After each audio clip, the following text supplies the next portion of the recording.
Bona tarda a tots i a totes, benvinguts, benvingudes en aquesta nova edició dels dimecres formatius de l'Escola Xavier Soto en col·laboració amb la Fundació Campalans. I aquesta tarda tenim un dels temes segurament més punyents, més importants, més estratègics que tenim a l'agenda política, econòmica i social davant de la crisi que estem patint i la necessitat d'aquesta nova reconstrucció d'Europa amb aquesta clau sostenible i digital. Volem parlar aquesta tarda del futur de l'economia digital, del present i del futur, per tal d'encetar aquesta recuperació el més aviat possible i fer una transició exitosa davant d'aquest gran repte. Aquesta tarda tenim dues persones amb nosaltres que probablement són de les dues persones que estan en el grup el grup més innovador, que està empenyent més aquesta agenda digital, aquesta economia digital. Amb nosaltres aquesta tarda està la Carme Artigas, secretària d'Estat de Digitalització i Intel·ligència Artificial. Bona tarda, Carme, i moltes gràcies per la teva assistència.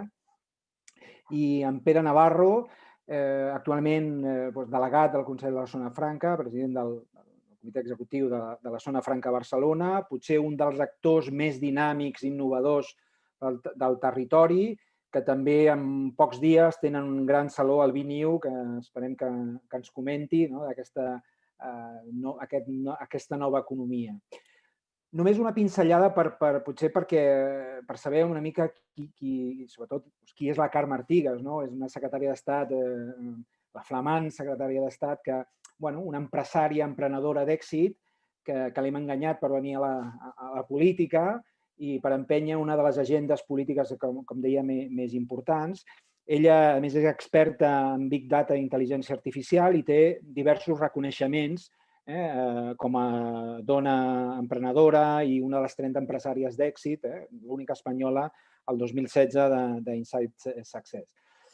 Segurament, la Carme té una de les tasques en aquests moments més difícils, que és oferir resultats en el curt termini a processos que requereixen una mirada de mig i llarg termini. Ha fet, jo crec, ella i el seu equip, un esforç de visió i de síntesi del repte que tenim davant de nosaltres amb l'Agenda Digital 2025, que és una agenda clau estratègica que cal llegir, que tots hem de llegir, empresaris, polítics, ciutadans, perquè segurament reuneix amb 50 mesures i 10 eixos les claus estratègiques del repte que tenim per davant. El Pere Navarro, per la seva banda, està liderant des de la Zona Franca segurament una de les transformacions més importants del teixit industrial de Catalunya i d'Espanya, que és això que es diu ara la indústria 4.0, amb algunes iniciatives molt innovadores i d'èxit a nivell mundial. I per això volem que compartiu amb vosaltres les vostres experiències i la vostra visió. Començant per la Carme, en aquesta primera ronda. Tens una tasca titànica, de fer, d'una banda, pedagogia, però d'altra, desplegar una sèrie de polítiques en el curt i mig termini que doni resultats, podríem dir, immediats. Quins són aquests grans vectors de canvi, de transformació que tenim davant nostre, Carme? El micro, Carme, sisplau. Moltes gràcies per convidar-me i l'oportunitat d'estar aquí. Tu ho has dit molt bé, estem mesos en un procés on l'economia ha d'avançar cap a una economia digital. Això ja ho sabíem i, de fet, el fet que es crea aquesta secretaria d'Estat nova, que es crea a febrer, a mi em nombren a febrer i a març estàvem tots confinats, podeu imaginar què significa crear una secretaria totalment nova i establir les línies estratègiques.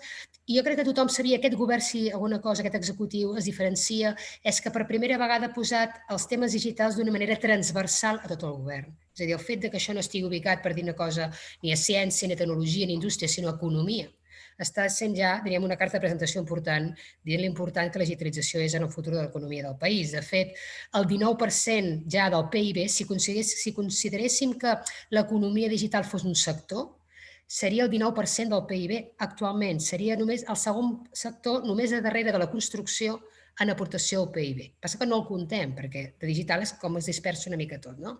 I, evidentment, la crisi del Covid el que ha fet és que això que ja sabíem que era important, de cop i volta, a més, s'ha convertit en urgent. I, per tant, vam posar en marxa l'Agenda Digital Espanya 2025, que és una agenda no d'una secretaria ni d'un ministeri, és una agenda de govern, jo diria és una agenda de país, on per primera vegada tenim la gran oportunitat d'abordar transformacions des del punt de vista no conjuntural, sinó estructural, que són claus per la supervivència del nostre país. I, evidentment, l'economia, la reconstrucció econòmica que el país necessita després de la gran crisi com a conseqüència de la pandèmia, passa perquè sigui digital. De fet, el 40% del producte interior brut a nivell europeu, el 2021, ja se sap que serà contribució digital. I per això a Espanya, per una banda, tenim grans avantatges perquè estem molt ben situats en alguns aspectes, com pot ser la connectivitat, la inversió en infraestructures, tenim empreses punteres, tenim unes administracions modernes i digitals, tot i que tenim àrees de millora, per suposat, tenim ciutats intel·ligents, però ens queden uns reptes una mica històrics que hem d'abordar i que ja no ens podem permetre el luxe de mirar cap a una altra banda. No? El primer, per a mi, molt important, és el de les pimes. És a dir, les pimes estan una mica a cavall dels dos mons, no? Tenen els grans problemes, el problema de les grans companyies, a nivell de mentalitat, diríem una mica tradicional, però tenen el tamany d'una startup, però en canvi no tenen la mentalitat d'una startup. Per tant, un dels reptes que tenim és la digitalització del teixit empresarial de petites i mitjanes empreses, que són 3 milions d'empreses, el 70% de les empreses, el 90% dels llocs de treball. Per tant, aquest és un gran repte, la digitalització de les pimes. L'altre és el tema de la inversió de l'I+D+I i com utilitzem tecnologies noves i disruptives, com pot ser la intel·ligència artificial, per desenvolupar nous sectors econòmics, per incorporar-los en els sectors existents com a eines de millora competitiva i de productivitat.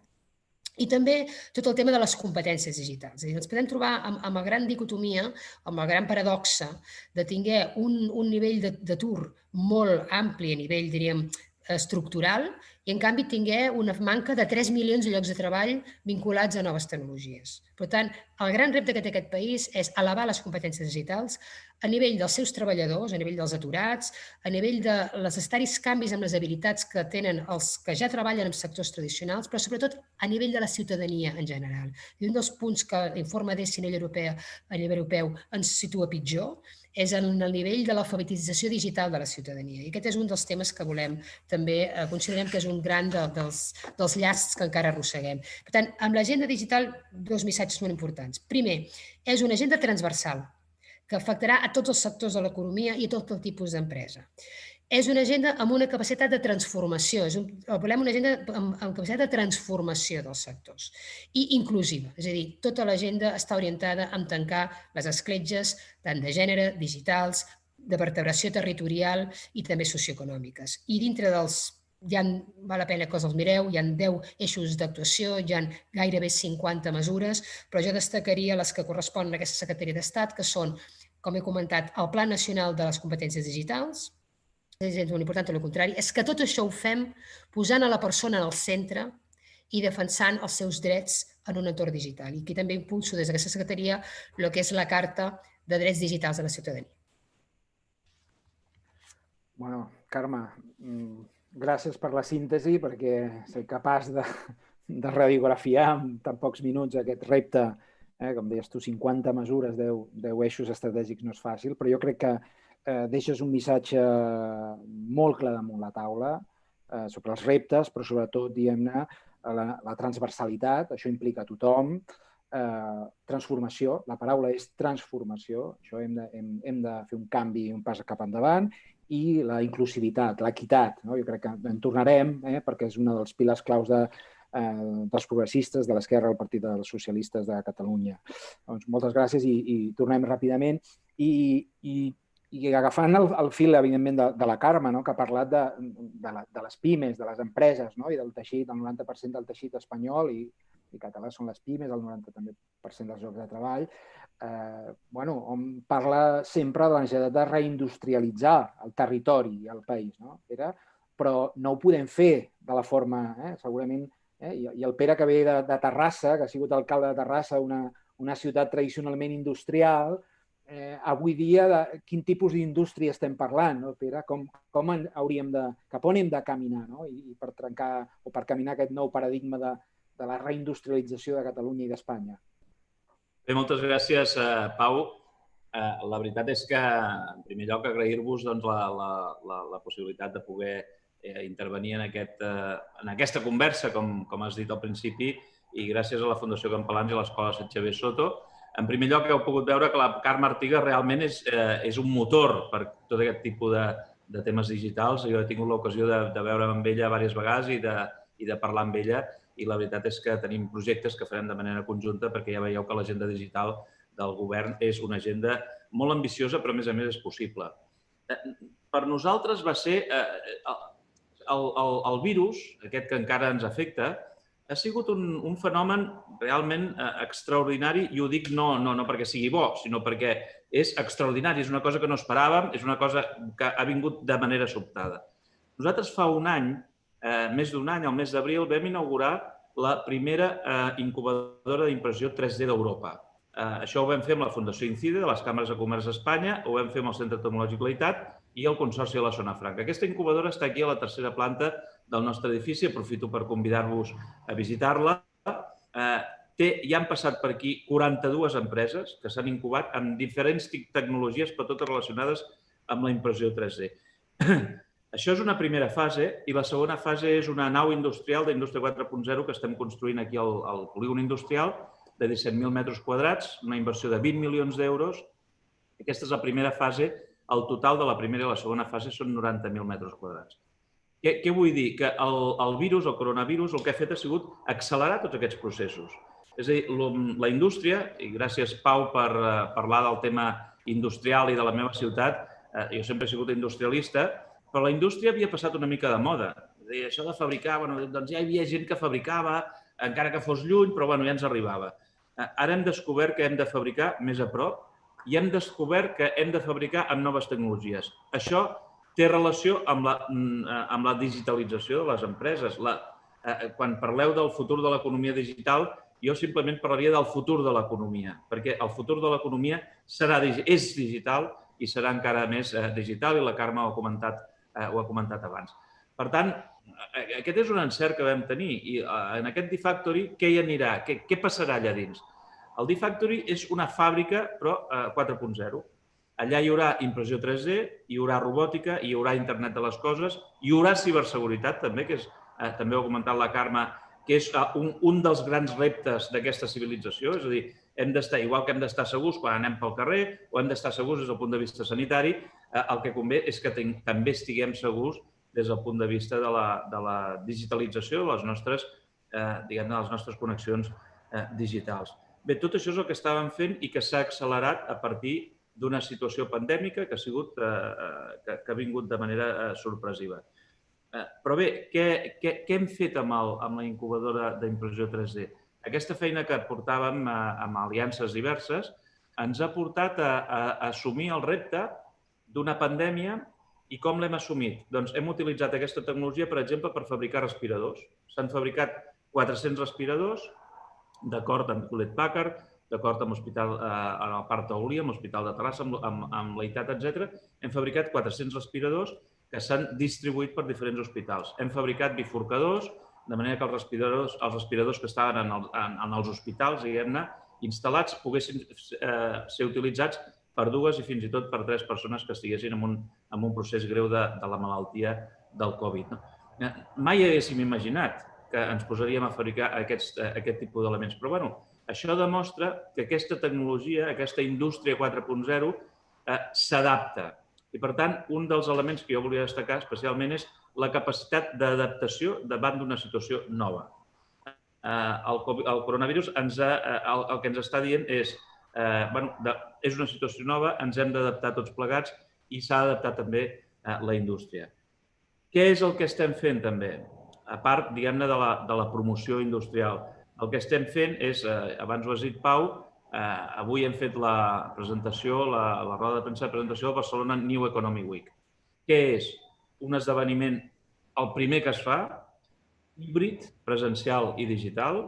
Ho farem en 3 edificis a la ciutat de Barcelona, com són l'Estació de França, l'edifici de Telefònica a la plaça Catalunya i la Casa SEAT al Passeig de Gràcia. Aquí hi haurà 5 platós que es dedicaran a 5 temes, que són l'immobiliari, el comerç electrònic, que ha crescut d'una manera exponencial.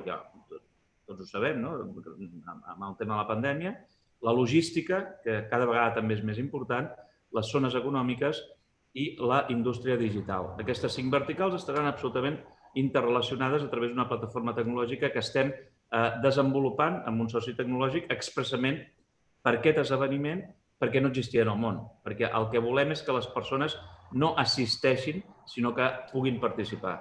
Volem que es creïn xarxes de negoci. Per què? Perquè aquest esdeveniment és la primera bona notícia que implica una senyal positiva de reactivació econòmica a través del Barcelona New Economy Week. El que tenim ja en aquest moment són 8.000 inscrits de 91 països de tot el món. Per cert, si em permeteu fer uns segons de publicitat, us recomano que us inscriviu a través de la pàgina web del Viniu Barcelona. Hi ha 8.000 inscrits de 91 països del món i el que és molt positiu també és que tenim uns acords amb més de 50 institucions i entitats i tenim acords també amb encara molts més sponsors i patrocinadors. El cost d'aquests esdeveniments són 2 milions d'euros i els cobrirem en un moment especialment crític amb aquests sponsors, amb aquests col·laboradors, i el que esperem, i estem segurs que passarà, és que això serà un canvi, diguem-ne, en aquesta mentalitat a vegades que tenim de que les coses estan molt malament, de que potser aniran a pitjor. No, hi ha coses que potser estan molt malament, però alguns, molts, de manera conjunta, estem treballant perquè vagin millor. I vull acabar amb 2 qüestions que em semblen també rellevants.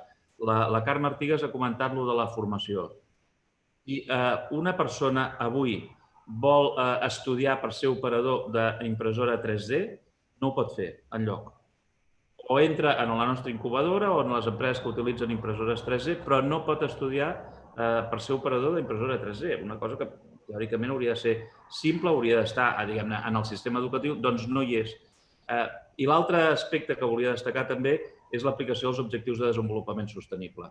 Una cosa va lligada a l'altra. Els 17 objectius de desenvolupament sostenible i especialment el número 17, que és el que practiquem, que és el de les aliances.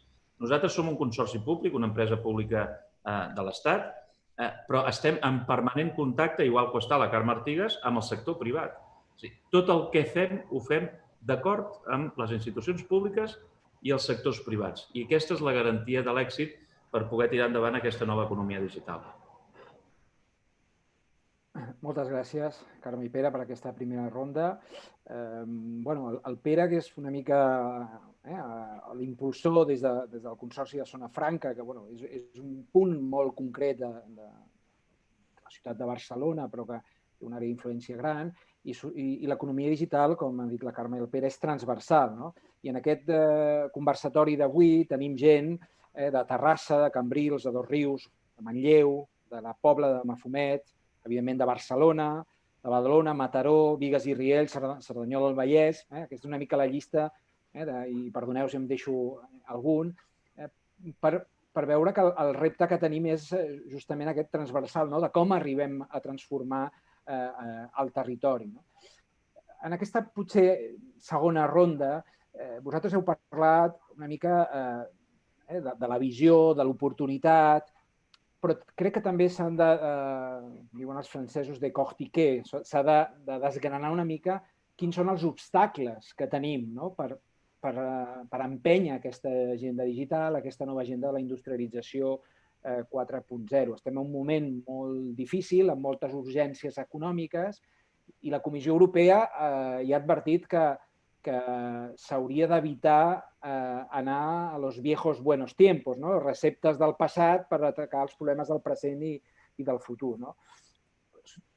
Sota el vostre punt de vista, quins són els obstacles principals que tenim per engegar aquesta nova agenda industrial, aquesta nova agenda digital?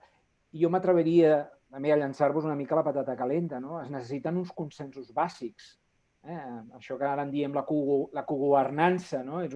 La Carme està empenyent l'agenda des del govern de l'Estat, però evidentment necessita que això baixi al territori, les diferents administracions, i necessitem uns consensos bàsics per empènyer aquests grans projectes transformadors que deies. Quins són els obstacles a salvar en el curt?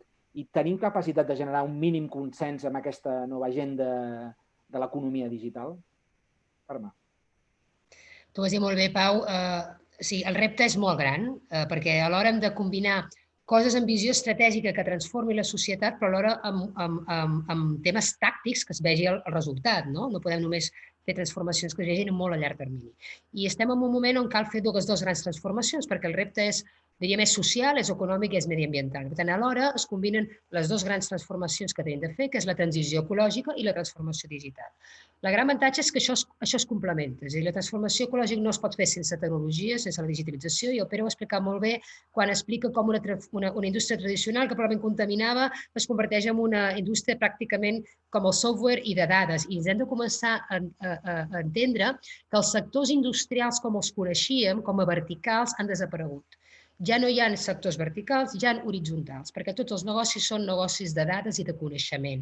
I més que parlar de verticals, hem de parlar d'ecosistemes al voltant de determinats eixos sectorials. Per tant, estem en una complexitat davant del repte, però el que podia passar és que davant d'aquest repte no haguéssim sabut, diríem, acertar amb el que teníem que fer. I jo crec que hem encertat molt amb el que tenim de fer, perquè això corrobora que quan hem compartit l'agenda digital amb tots els agents socials, i et parlo des de la patronal, la COE, de tots els sindicats, de tots els stakeholders que en diuen, tothom coincideix que això és el que el país necessita. Per tant, hem encertat en aquesta combinació d'identificar què és el que el país necessita per abordar alhora la transformació digital i ecològica. L'altre gran problema, el gran obstacle, doncs mira, sabem el que tenim que fer, oi? Perfecte. Ens falten els recursos. Doncs mira, això també ho tenim, perquè gràcies al Pla de Reconstrucció, Transformació i Resiliència de la Comissió Europea, per primera vegada tenim uns recursos ingents per dur a terme aquestes transformacions i fer-ho en un temps bastant accelerat, perquè estem parlant d'aquests plans, s'han d'executar en 3 o 4 anys. Per tant, no tenim un problema d'idees i de saber què cal fer, el diagnòstic és correcte i les solucions també, no tenim un problema de recursos, per primera vegada a la nostra història, jo crec que tenim un repte d'execució. I aquest repte d'execució és com som capaços de fer aquests canvis en el temps que tenim i que aquests canvis impactin per tinguer a les persones, que tinguin l'impacte i la capil·laritat, ho deies molt bé tu, que arribi a qui ha d'arribar, i no mirar d'aquí 4 anys enrere, ostres, quina llàstima, això no va funcionar. I aquí és molt important els consensos. En primer lloc, consens públic-privat, totalment d'acord amb el Pere, això no ho podem executar des de les administracions solament. Necessitem fer consorcis de col·laboració pública-privada per canalitzar els recursos i que l'execució d'aquests recursos arribi a la capil·laritat. Jo parlava del cas de les pimes, és evident que hem d'estar amb organitzacions, amb entitats, amb càmeres, amb associacions que estiguin tocant el territori. Les entitats locals seran un agent molt important d'aquest canvi. I després ha d'haver consensos polítics. Això no pot estar, diríem, en el fang del debat polític, perquè ens perdrem una oportunitat històrica. Jo crec que ningú, amb una mica de seny i una mica de sentit de país, pot posar-hi cap pega amb cap d'aquestes mesures. I jo crec que aquí és el repte que hem d'afrontar. Hi ha una fulla de ruta molt clara, hi ha uns indicadors amb uns compromisos molt clars, tenim els recursos, cal un repte d'execució, que això sí que ens tocarà als que estem en les entitats, ser capaços de tenir aquests consensos i executar les coses a través de la col·laboració pública-privada. Exemples de tot això són des del Consell Consultiu de la Transformació Digital, des d'eines que permetran modernitzar l'arquitectura financera per subvencionar a pimes i a startups, creació de fons d'inversió, capital de risc públic o privats. És a dir, tindrem molts mecanismes per fer això. Però a mi em falta una mica que tothom sigui conscient d'aquesta sensació d'urgència i que tothom ens posem a remar a la mateixa direcció, perquè això no es pot fer eliminant traves. De fet, deixa'm permetre la cunya, una de les dificultats que tenim és que a l'època d'anteriors partits que manaven aquí, doncs es va fer un èmfasis amb l'austericidi i amb el no gastar, que tota l'arquitectura de l'administració pública està pensada per no gastar, que probablement tenia sentit en el moment que teníem la crisi més profunda a nivell econòmic. Però és que ara resulta que hem de gastar. Més que gastar, hem d'invertir. Doncs el primer que tenim de fer és com agilitzem certs procediments administratius perquè això sigui possible, perquè si cada subvenció, cada pla d'ajuts necessita 12 mesos, 5 informes d'un abogat de l'Estat i després 4 mesos més per adjudicar i 4 mesos més per justificar el que s'ha adjudicat, ens plantem el 2023 i no l'hem pogut gastar. I això t'ho dic en petit comitè, que no és petit comitè, no? Però la dificultat és, hem d'agilitzar els processos administratius per poder fer les inversions. Jo crec que fa consensos polítics i sobretot col·laboració pública-privada. Moltes gràcies, Carme. Pere, des del teu punt de vista al territori, on veus els principals problemes? Escolteu, és que no farem un debat, em temo, perquè estem molt d'acord amb la Carme. I la Carme ha de donar el clavo amb el tema de que l'administració, els anteriors governs de la dreta, del Partit Popular, l'han construït per no gastar, perquè el seu compromís o la seva manera de veure les institucions públiques és que el públic ha de ser cada vegada més petit i molt reduït amb unes limitacions bàsiques. Però estem veient justament que amb una crisi tan important, sanitària i, a més econòmica, tothom està reclamant que el públic lideri aquests ajuts, que lideri aquests programes, com el que ens comentava la Carme, com els que us he comentat de la indústria 4.0, etc. Per tant, és veritat, cal agilitat. I aquesta agilitat l'hem d'anar construint a poc a poc. I el que cal també és, i ho ha dit la Carme també, la relació des de la lleialtat mútua dels diferents nivells territorials. És a dir, el govern d'Espanya, que té un projecte, un programa, unes actuacions, ja ho ha dit ella, que tenen tots els instruments per poder tirar endavant, ha de comptar amb la col·laboració lleial dels ajuntaments, dels que estan enganxats en el territori, els que coneixen clarament quines són les necessitats que tenen els ciutadans i les ciutadanes i que també són els que tenen la capacitat d'actuar moltes vegades ràpidament i ha de comptar amb la complicitat de les comunitats autònomes. Desgraciadament estem veient la complicitat, diguem-ne, des del punt de vista de la lleialtat. Desgraciadament estem veient que costa molt, amb l'actual situació, diguem-ne, política, costa molt arribar a consensos en projectes de país. I aquest és un projecte de país. És a dir, és com si fos una Constitució, això. Nosaltres estem ara creant, a través dels programes que ens comenta la Carme i amb moltes altres coses que està desenvolupant el govern d'Espanya, estem creant un nou escenari. I és un nou escenari que farà que el nostre país i que els ciutadans i les ciutadanes, perquè quan parlem d'un país no parlem d'una bandera, no parlem d'uns símbols, no, és que parlem de la gent que hi viu, de la gent que necessita oportunitats, de la gent que necessita sortir del forat en el que es troba moltes persones que estan patint la crisi sanitària i també l'econòmica. Per tant, estem parlant de donar oportunitats a la gent i de fer-ho en un món en què s'està desenvolupant una sèrie de situacions cada vegada que tiben més cap als extrems. Aquesta nit hem tingut una mala notícia. En el debat de Donald Trump amb Joe Biden, el Donald Trump ha portat el candidat demòcrata al terreno, em sembla que la Carme deia, del barro, no? O sigui, el Donald Trump es troba bé rebolcant-se en el fang, és el seu ambient, diguem-ne, desitjat i els dels seus fans, i el Biden jo crec que s'ha vist arrossegat també en aquest camp. Tots plegats hem de col·locar el debat polític en el que de veritat interessa i del que de veritat importa i del que de veritat dona servei a les persones. I en el món econòmic, i a mi m'agrada dir-ho moltes vegades, en el món econòmic hem de crear consensos econòmics, socials i polítics.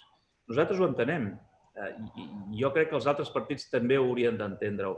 No han de mirar només a les enquestes que surten, a les properes eleccions, sinó que, sobretot, el que hem de mirar és amb les llums llargues. En altres països es produeixen aquests consensos en grans temes. Per exemple, en el tema de la crisi sanitària. I aquí veiem, diguem-ne, que hi ha determinats governs de comunitats autònomes que el que busquen és la confrontació amb l'excusa del tema del virus. Per tant, el problema no és que no hi hagi projectes, no és que no hi hagi eines, el problema principalment és que és difícil arribar a consensos encara que siguin coses tan bàsiques com aquesta. Moltes gràcies, Pere. Jo crec que hi ha dos, agafo una frase de cadascun de vosaltres que particularment m'han agradat. La Carme deia hem de passar dels negocis verticals a generar ecosistemes. És un concepte nou i el Pere deia això és un projecte de país, és com fer una nova Constitució. Crec que és una bona imatge d'aquest consens necessari. Com deia, tenim una agenda molt potent a nivell de l'Estat, que està impulsant la Carme i el govern. Necessitem aquesta complexitat que deia el Pere, que potser a Catalunya, per la dinàmica política catalana, l'agenda ha estat marcada i prioritzada per altres temes que no han estat principalment el desenvolupament econòmic I tenim, i també aprofito per saludar una gent de Tarragona, de Salt, de Terres de l'Ebre, que han entrat també, i tenim la gent del territori. En la nostra audiència hi ha alcaldes, hi ha regidors. Sota el vostre punt de vista, diguem-ne, quina és l'actitud, la iniciativa, les iniciatives que poden encetar des del territori, des dels governs locals, des dels ajuntaments, des de les diputacions, i com es poden agafar a polítiques, línies de finançament, iniciatives del govern, aquests projectes transformadors, i també, des del punt de vista de la responsabilitat de la Carme, i també una mica amb la visió del Pere. Per exemple, el Consorci de Zona Franca té una massa crítica d'institucions i empreses que permeten innovar i fer lideratge, però com podem traslladar això al territori? Que aquests partenariats públic-privat no només s'han de fer entre grans empreses, les empreses de l'IBEX o les grans empreses. Com aterrem això al territori? La nostra audiència és principalment gent representant del territori. Quin és el missatge, quina és l'actitud que hem de tenir, com els podem ajudar amb aquesta agenda cap a l'economia digital? En primer lloc, ara estem justament en una fase, des del Govern d'Espanya, que és que estem presentant a la Comissió Europea els nostres plans de reconstrucció. Això, diríem, l'agenda digital està perfectament alineada amb el que Europa ha establert de prioritats. Això és una cosa que ja tenia clar el Govern d'Espanya. I en aquest moment justament estem, diríem, a punt de presentar els nostres plans de reconstrucció detallats a la Comissió Europea amb indicadors i perquè, diríem, ens donin el que definitiu o ens comencin a negociar això sí, això no i retallem per aquí. Però a l'hora de fer aquests plans de reconstrucció, tots contemplen determinades transferències, sobretot a l'àmbit territorial, a través de comunitats autònomes amb aquelles competències que estan distribuïdes, i dintre d'aquests consensos l'execució, com jo he dit, recaldrà d'una espècie de consorcis territorials per poder-ho arribar. De fet, en temes com l'educació digital, plans de competències, això, diríem, els diners es derivaran a través dels que tenen les competències. Per tant, els mecanismes de governança encara no els hem definit. Jo crec que els hem de crear unes conferències on, quan tinguem clar quins són els plans que ja amb les dotacions econòmiques finals tindrem, i això es resoldrà, es presenta la primera ronda durant el mes d'octubre, suposo que entre octubre i novembre s'han de posar en marxa. Llavors és quan ens posarem a detallar aquests mecanismes de cogovernança. Però, evidentment, està contemplant que la governança no només és a nivell de l'Estat, tot el contrari, entre el sector privat i públic, sinó que ha d'arribar al territori. I en aquest és el que estem ara dedicant totes aquestes setmanes, perquè si això no ho fem bé, llavors no cal que discutim.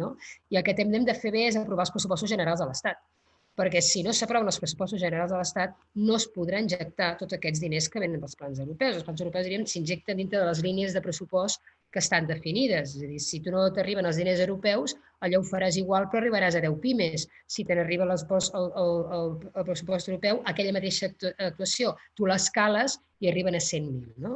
Llavors, com sabeu, dintre la meva secretaria d'Estat, soc presidenta de Red.es, que seguirà canalitzant els ajuts a través de l'entorn local, on ja hem parlat amb la Federació Municipal de Municipis. És a dir, no et puc entrar en el detall, però diríem els mecanismes que funcionen seguiran funcionant, els potenciarem i, si més cal, el que farem és que aquells plans que ja tenim identificats els podrem escalar gràcies a aquestes dotacions addicionals. Jo diria, tampoc es tracta d'inventar coses noves, perquè si ara ens inventem coses noves, però no tinguem temps de poder-les posar en marxa i poder-les executar, sinó veure què funciona i potenciar molt el que hi ha per poder-ho escalar. Jo crec que aquí contem molt també amb propostes que les entitats locals puguin proposar-nos. Però ara estem encara en la batalla de quants diners exactes i per què, i jo crec que després ens posarem a detallar els mecanismes de governança. Moltes gràcies, Carme. Pere, tu que tens aquesta doble experiència també d'alcalde i ara de president d'un consorci com la Zona Franca, com podem ajudar i encoratjar els nostres alcaldes, regidors, a que liderin aquesta nova agenda digital i aquesta transició a l'economia digital en el territori? Jo els diria als alcaldes i regidors que els primers que s'han d'ajudar són ells. És a dir, jo crec que és molt important que un alcalde o una alcaldessa, la gent que està en els ajuntaments, tingui ambició, des del millor sentit de la paraula, ambició. És a dir, que vulguin crear ja primer consensos dins de les seves poblacions, a les seves ciutats, amb empreses, amb centres educatius, és a dir, que tinguin projecte. I que si tenen projecte, i llavors van a veure la Carme Artigas, Doncs a Carme Artigas és molt fàcil, que per ella també és més fàcil. De dir, ostres, aquí hi ha un projecte interessant, anem a donar-li suport.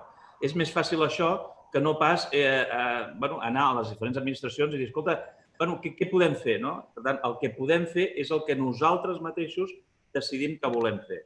Per tant, això és molt important. A Catalunya, de totes maneres, hi ha àmbits territorials diferents. És a dir, hi ha un àmbit territorial que és molt potent des del punt de vista internacional, que és la regió metropolitana de Barcelona, 167 municipis, 4 milions o 5 milions gairebé d'habitants. És un pol molt important, no només a nivell de Catalunya, evidentment, ni a Espanya, sinó que és un pol important a nivell europeu i internacional.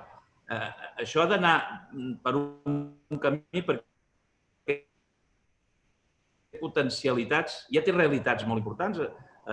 Segur que podríem parlar de les startups, de la quantitat d'inversió que volen venir aquí, perquè ja hi ha centres d'excel·lència de molts camps i que tenen relació també amb les tecnologies digitals. I llavors hi ha l'altre àmbit, hi ha altres regions que podríem dir metropolitanes, com Tarragona i els voltants de Tarragona, i alguna altra regió que podríem dir metropolitana. Llavors hi ha la resta del país. No la podem abandonar, és a dir, té un paper. I justament també, com que s'ha produït el fenomen aquest del coronavirus, resulta que ara la gent ha descobert, gràcies a que el nostre país és un dels millors connectats del món, amb fibra òptica, ha descobert que pot treballar perfectament encara que estigui a 100 quilòmetres de distància de la seva oficina. Bé, doncs és una oportunitat també que tenen les poblacions més petites que s'estaven desertitzant, aquesta sensació de seguretat que vol tenir la gent o sensació d'espai. Quan tu vius en el centre d'una gran ciutat, el preu metro quadrat és un i quan tu te'n vas a viure en un poble, el preu metro quadrat és un altre i això et permet tenir, no sé, un pati, un jardí, uns espais, diguem-ne, en els quals la gent pugui viure amb més qualitat de vida. Jo no crec que hi hagi un altre confinament generalitzat, però és un fenomen que s'ha produït i és evident que la gent està preocupada perquè no és el mateix passar un confinament amb un pis, diguem-ne, de 70 metres quadrats, sense balcó, etc., que passar un confinament amb una casa, amb un poble, diguem-ne, que pots sortir al pati, etc. Per tant, aquest és un altre fenomen que s'ha produït i jo crec que hem d'aprofitar per reequilibrar el territori.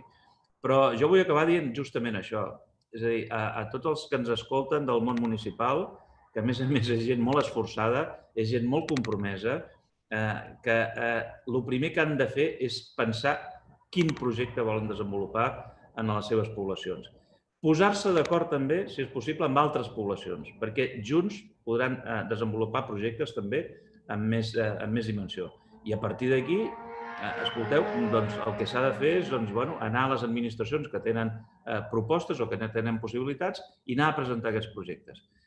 Tenim un problema aquí a Catalunya que, malauradament, les prioritats a Catalunya, del govern de Catalunya, permeteu-me que faci una mica de política, però com la cabra sempre tira al monte, les prioritats del govern de Catalunya no passen justament, o aparentment no passen per aquí. I hi ha un problema greu, i hi ha un problema greu per l'autogovern.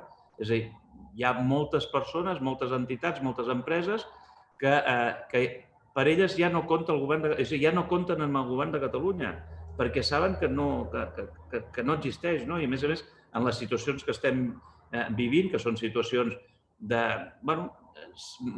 permanentment transitòries, doncs això és un problema. Això és un problema per tirar endavant projectes i per fer-los de manera conjunta. Per tant, ens hem de focalitzar, ens hem de centrar en els projectes que, com us deia abans, han de construir un futur perquè la gent pugui viure millor i pugui tenir més oportunitats. Moltes gràcies, Pere. Agafem un parell de comentaris, preguntes del xat, gent que saludem, gent que s'ha incorporat de Cardedeu, de Rubí, de Figueres. Hi ha una pregunta per la Carme, evidentment, un dels projectes segurament que més esforços i mals de caps li ha portat en aquests darrers mesos, que és el radar Covid, l'aplicació que jo crec que gairebé tothom ens l'hem baixat, veiem que funciona i funciona molt bé i com la tecnologia és una gran aliada. Com valores aquesta experiència del radar Covid? Quines lliçons en podem treure. I també, potser ja aprofito després pel Pere, ha parlat, evidentment, de la incubadora 3D, però també ens pregunten, i la Susana Llop, si hi ha projectes emblemàtics amb intel·ligència artificial a Catalunya, no? Evidentment, l'ecosistema de la Consorci de Zona Franca és molt particular, no? Però segurament hi ha d'altres exemples en el territori que val la pena destacar. No? Carme, com has patit? Estem patint perquè, si us hi fixeu, i això és informació de recent, en aquests moments tenim més de 4.600.000 descàrregues. Està connectat tot el territori espanyol menys Catalunya. La qual cosa és bastant sorprenent perquè Catalunya té una capacitat tecnològica líder a nivell estatal i, evidentment, no pot ser que Catalunya tardi un mes en fer proves de connexió amb un web service, quan ho ha fet Extremadura, com ho ha fet Castilla y León, Castilla-La Manxa, en 2 dies. Per tant, diríem, en aquest moment tenim 2 exemples de manca de consens. Catalunya, per una banda, que ens està explicant que no s'acaba de connectar, que les proves no les acaba de fer, i després la Comunitat Autònoma de Madrid, que està connectada des de l'1 de setembre i no ha donat un sol codi. És a dir, que té una connexió tecnològica, però no ha posat en marxa els seus sistemes interns a nivell de la sanitat perquè això sigui possible. Per tant, us explico una mica els grans lliçons d'aquest projecte perquè són tremendes i molt importants. En primer lloc, hem aconseguit fer una única app nacional. És a dir, un català que es baixa l'aplicació se la pot baixar perquè està cobert per tot el territori espanyol. El curiós és que rebrà les notificacions de Galícia i d'Andalusia i no rebrà les de Catalunya ni les de Madrid, fins que algú es decideixi a fer-ho servir. Per tant, el més important és que han aconseguit que en lloc d'haver 17 apps, perquè era la tentació inicial, van fer una única app nacional, que això és tremendament molt important per la mobilitat, per poder tenir la interoperabilitat entre diferents comunitats, i això ens permet que a partir de novembre puguem fer proves d'interoperabilitat amb la resta de països europeus. I una cosa tan important per Catalunya, que és el turisme, doncs podrem connectar amb els francesos, amb els italians, amb els alemanys, amb els suïssos, i serà tan curiós que jo podré rebre una notificació d'un contejat francès i potser no puc rebre del català perquè Catalunya encara no està connectada. Per tant, en un mes podrem rebre les notificacions dels alemanys i dels francesos i no sé si podrem rebre les dels catalans. Això és la realitat d'avui del projecte. Què més podem fer? Jo no podem fer més, però hem aconseguit que tothom estigui connectat i hem fet un desenvolupament sense precedents en 3 grans àmbits.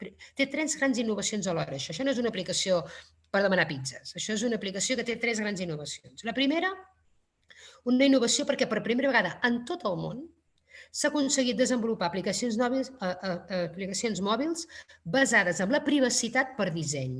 És a dir, ens vam autoimposar a nivell de la Unió Europea un protocol que es diu DP3T, que passa perquè les dades no estan a cap altre lloc que en el teu propi mòbil i estan totalment anònimes. I hem convençut els gegants de Google i d'Apple de fer una API, una connexió entre ells, basats en aquests principis de privacitat i en les normes de privacitat europees. Per tant, per mi és el primer gran exemple de sobirania digital europea. Els estem dient als grans fabricants com volem que es facin les coses. Jo crec que això és una de les grans aportacions que aquest projecte està fent. Una innovació sense precedents amb aplicacions basades en privacitat. L'altra gran innovació és tecnològica, és que estem utilitzant el Bluetooth, que com sabeu és aquest protocol de ràdio que permet connectar el meu mòbil en l'altaveu, i això no estava pensat per medir distàncies. Estem aplicant una tecnologia de ràdio, que és Bluetooth, per mesurar amb eficiència i amb precisió distàncies, perquè la clau de detectar un contacte de risc és estar a menys de 2 metres com a mínim durant 15 minuts. I això ho estem fent a través de Bluetooth. I això ha requerit un desenvolupament tecnològic molt complex. Com pot ser que això hagi tardat 5 mesos? No, és que ha sigut un temps rècord. I la tercera gran innovació, que això ho estem fent per la salut digital i per la gestió d'una pandèmia. Per tant, hi ha una pota que està resolta, que és la connexió en aquest sistema, però ens queda una altra pota. Nosaltres el que estem fent amb l'aplicació són 2 coses on intervenen les comunitats autònomes, perquè tenim un sistema que està distribuït, a diferència, per exemple, de Gran Bretanya, que aquest cap de setmana va ser espectacular. Totes les portades de tots els diaris de tot el país tenien la mateixa portada, que era baixa't l'aplicació de Contact Tracing, totes les portades. El sistema de salut nacional anglès està trucant un per un a tots els seus ciutadans perquè es baixin l'aplicació. Resultat, en 24 hores, 12 milions de descàrregues. Aquí no tenim aquesta facilitat, tenim una complexitat, però estem capaços de conviure. Tenim una complexitat territorial i per això és una eina que nosaltres hem posat a disposició de les comunitats autònomes, que només han de fer 2 coses. Una d'entrada i una de sortida. D'entrada, nosaltres distribuïm uns codis per quan estiguin els infectats. L'únic que ha de fer la comunitat és decidir com li donarà aquests còdics als ciutadans. Si serà el doctor que al mateix moment que li dona el PCR positiu li dona el codi en un paper com el banc, o t'hi rebràs un missatge SMS, és igual, o et faran trucar un telèfon o en el tracejador manual et donarà aquest codi, que cada un s'organitzi com vulgui. Però això és l'únic que demanem de la comunitat, que ells gestionin internament els processos organitzatius per donar aquests codis als ciutadans. I l'altre és que quan tu, gràcies al codi, reps una notificació, que sàpigues on has de trucar. Cada comunitat, tu truques aquest telèfon, o l'112, o Salut Respon, etc. Per tant, això és el que està funcionant. Hi ha comunitats que ho han fet molt bé, Andalusia, Galícia, vull dir que no és un tema de colors, a Castella i León és un tema de voluntat. Jo crec que seria una llàstima perdre aquesta oportunitat històrica d'ajudar amb una gestió de la pandèmia que ja en si és complexa perquè tenim una situació difícil i que senzillament amb un 20% de la penetració, que serien 8 milions de persones, aconseguim mitigar l'impacte de la pandèmia en un 30%. Per tant, jo espero que Catalunya s'assumi, que ja tenim les proves aquestes de llarg i tant i que puguem en una setmana o així tingués connectats, i ens fa falta també que s'involucrin les comunitats i els ajuntaments amb la difusió. Com van fer el pilot amb la Gomera, l'èxit va ser la difusió a nivell local. I això l'altre dia tinc una reunió amb la Federació de Municipis i aquí jo encoratjaria que els alcaldes, que tenim nosaltres un paquet de comunicació molt bàsic, que és fer un roll-up, fer uns codis QR, que per exemple a les oficines dels ajuntaments hi hagi un adhesiu amb els codis QR que la gent s'ho baixi, que en els restaurants, de la mateixa manera que tenim el codi QR del menú, tinguéssim el codi QR de l'aplicació, perquè això protegeix els cambrers dels clients i els clients dels cambrers. És a dir, ara començarem, des del que puguem impulsar nosaltres, reunions sectorials, que ho agafin els hotels, els restaurants, però és molt important que des dels ajuntaments es posi també punts d'informació, punts de suport a la gent gran. Per exemple, estem parlant amb la xarxa de farmàcies, que les farmàcies siguin un lloc on, si la gent gran es vol baixar l'aplicació, li expliquin com es baixa. No té cap complexitat. Jo crec que ens falta arribar a difondre-ho. Hem sigut molt prudents perquè fins que estigués tot el territori connectat no volíem generar expectatives que després la gent no tenia, però crec que estem en un punt on ja hem d'anar a per tot i crear una mica també de pressió ciutadana de que qui no està enganxat a això s'enganxi ràpid perquè ens estem jugant molt a nivell de control de la pandèmia. Moltes gràcies, Carme. Jo crec que, tu bé dius, tots hem de fer una mica de pressió i crec que en els propers dies, setmanes, hem d'anar per totes, com dius tu. Tenim un govern de la Generalitat que s'ha autoexclòs i amb un tema de salut pública no és legítim, no és un tema polític, és un tema de salut pública. Jo crec que tenim la responsabilitat d'empènyer i el missatge és clar. I estem als darrers minuts, Pere. Aprofito també per traslladar-te un comentari, pregunta a l'Albert de Gregorio, que hem parlat de reindustrialització i com has parlat de l'ambició des del món local, però també pregunta com encetar aquesta agenda de reindustrialització en el territori i des dels municipis fora potser d'aquestes grans àrees metropolitanes. Sí, en primer lloc, permeteu-me que ensenyi una cosa, especialment a la Carme, que és que jo tinc l'aplicació des del primer dia que va sortir. No sé si sou conscients de quins són els dos ponents que teniu avui. La Carme ha fet l'aplicació per intentar caçar el virus i nosaltres l'hem empresonat aquí amb aquesta piloteta feta amb les impressores 3D que han fabricat els respiradors. Per tant, la Carme el persegueix i nosaltres intentem anar-los caçant. Bé, dit això, primer, el tema de la intel·ligència artificial. Aquesta setmana vam coincidir en un acte que una persona li preguntaven sobre la intel·ligència artificial i aquesta persona deia, és que a mi m'agradaria que hi hagués intel·ligència natural també. Per tant, és molt important la intel·ligència natural. És molt important, per exemple, que aquesta aplicació, que és una eina magnífica i que no acabo d'entendre perquè el tema de la privacitat, no sé si us passa a vosaltres, jo cada mes rebo un missatge del senyor Google que em diu tu has estat tal dia a tal lloc, jo a vegades ni me'n recordo, tal dia a tal lloc, vas a sopar en aquest restaurant, vas fer no sé què. Clar, si el senyor Google pot saber tot això de mi, que li permeto, no entenc jo com les administracions públiques que estan regides pels representants de la ciutadania no poden tenir una determinada informació que els permeti lluitar contra una cosa tan greu com és una pandèmia. Per tant, jo t'animo, Carme, a que continuïs i que espero que totes aquestes proves es puguin acabar i que puguem tenir tots aquesta eina. Intel·ligència artificial.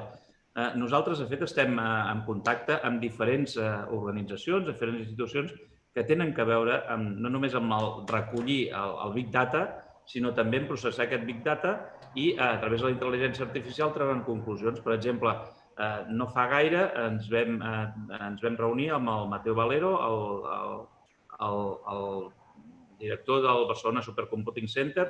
El Mateo és un dels experts mundials en tema d'arquitectura de computació i estem parlant de com poder col·laborar pel tema aquest de la indústria amb el supercomputador, etc.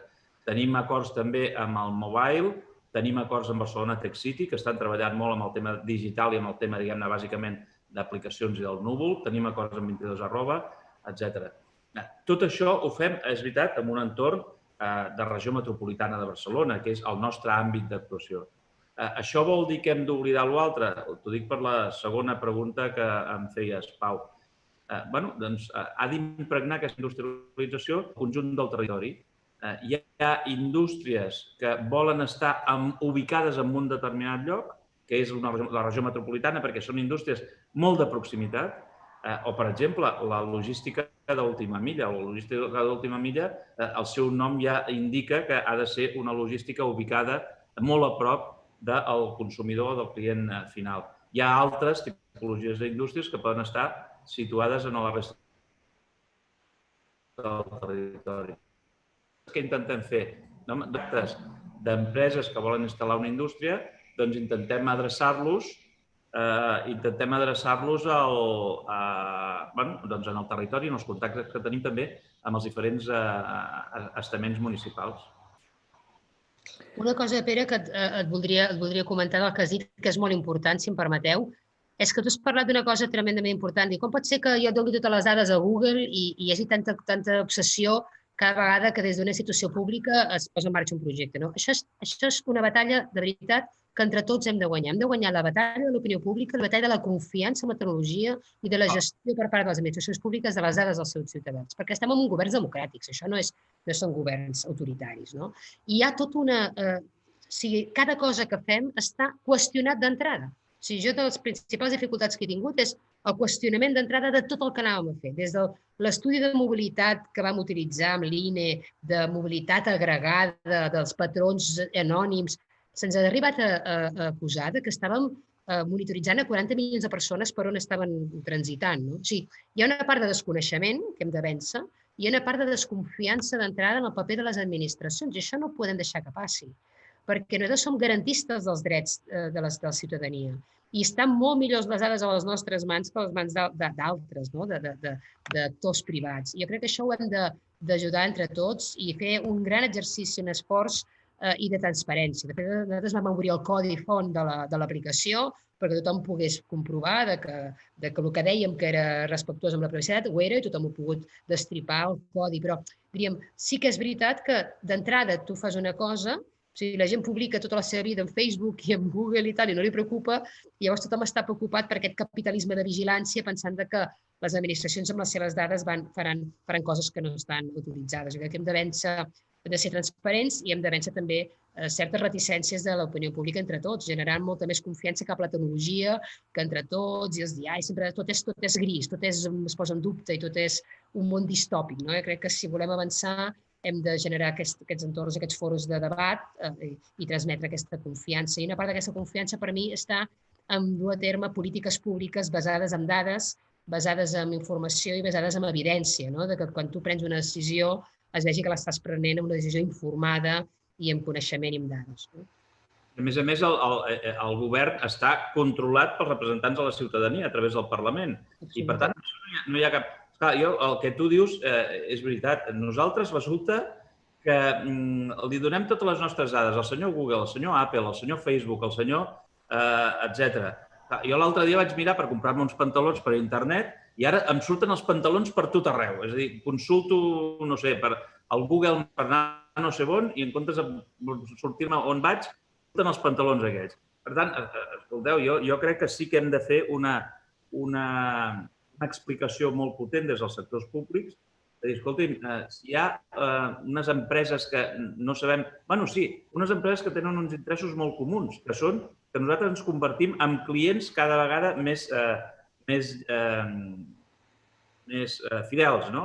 Per uns interessos purament econòmics. Doncs jo crec que les administracions públiques democràtiques controlades des dels representants de la ciutadania, doncs evidentment amb uns interessos molt més elevats, que són els interessos del benestar del comú, doncs que puguin també utilitzar unes determinades dades. Si ens passem la vida acceptant els cookies i no passa res,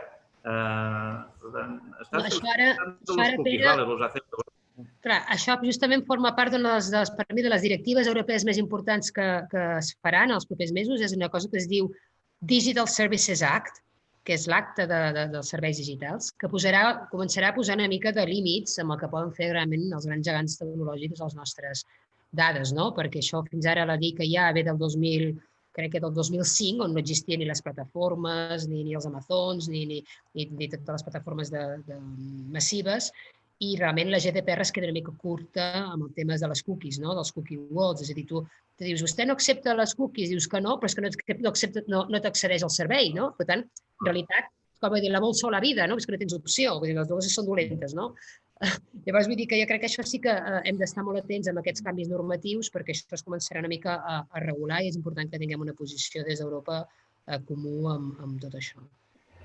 Doncs molt bé, hem arribat al temps. Jo crec que aquesta darrera part té molt d'interès. Jo crec que si us voldríem tenir amb nosaltres en els propers mesos, un dels grans temes també que la Carme està impulsant és la Carta de Drets Digitals. És un gran tema que jo crec que està vinculat amb això que parlàveu ara, que té un gran impacte ciutadà i una sensibilitat creixent. Moltes gràcies per compartir amb nosaltres aquesta tarda de conversa. Us donem l'enhorabona per la feina que feu, per l'energia, el lideratge i també posar-nos a disposició vostra per multiplicar, amplificar el missatge en tot allò que puguem ser útils i esperem tenir-vos ben aviat entre nosaltres de nou perquè aquest és un tema que haurem d'anar tractant tema per tema perquè és molt profund i molt important. Moltes gràcies, Carme, molta sort. Gràcies, Pere. I gràcies a tots i totes que ens heu escoltat des d'arreu de Catalunya i, com sabeu, tots els dimecres tenim aquestes sessions per continuar creixent personal, políticament i empènyer l'agenda progressista de Catalunya. Bona tarda a tots i a totes. Moltes gràcies. Gràcies a tots. Adéu. Adéu.